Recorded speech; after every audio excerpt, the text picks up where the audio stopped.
Air India విమాన సంస్థ గత కొద్ది రోజులుగా నిత్యం వార్తల్లో నిలుస్తూనే ఉంది. గుజరాత్ అహ్మదాబాద్ విమాన ప్రమాదం యావత్ ప్రపంచాన్ని దిగ్భ్రాంతికి గురి చేసింది. 270 మందికి పైగా చనిపోవడం విమాన ప్రమాదం అంటేనే భయపడేలా చేసింది.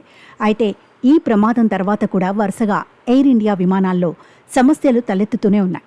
2 రోజుల్లోనే ఏకంగా 8 విమానాల్లో పలు సమస్యలు తలెత్తాయి. కొన్ని దారి మళ్లితే మరికొన్ని రద్దయ్యాయి. ఎయిర్ ఇండియా మాత్రమే కాదు, ఇండిగో సంస్థకు చెందిన విమానాల పరిస్థితి కూడా దాదాపు ఇలానే ఉంది. ఇండిగోకు చెందిన కొన్ని విమానాలు సాంకేతిక సమస్యలు ఎదుర్కొన్నాయి. మరో విమానం బాంబు బెదిరింపులకు గురైంది. ఇలాంటి పరిణామాలు విమాన ప్రయాణికుల్లో మరింత ఆందోళన పెంచుతున్నాయి. భారత విమానయాన రంగంలో భద్రతపై తీవ్ర చర్చను రేకెత్తిస్తున్నాయి.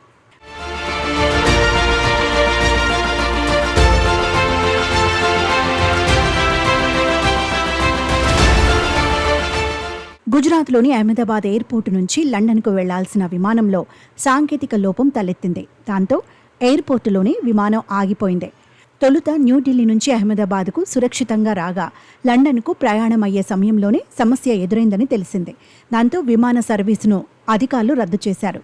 మరోవైపు లండన్ వెళ్లాల్సిన ఎయిర్ ఇండియా విమానంలో సాంకేతిక సమస్య వచ్చిందన్న వార్తలను సదరు విమానయాన సంస్థ తోసిపుచ్చింది. విమానం అందుబాటులో లేకపోవటం వల్లే సర్వీసును రద్దు చేసినట్లు తెలిపింది. మరోవైపు ఢిల్లీ నుంచి ప్యారిస్కు బయలుదేరాల్సిన విమానం కూడా సాంకేతిక సమస్య తలెత్తడంతో అధికారులు దాన్ని రద్దు చేశారు. శాన్ ఫ్రాన్సిస్కో నుంచి కోల్కతా మీదుగా ముంబైకి పయనమైన ఎయిర్ ఇండియా విమానం కోల్కతాలో అత్యవసరంగా ల్యాండ్ చేయాల్సి వచ్చింది.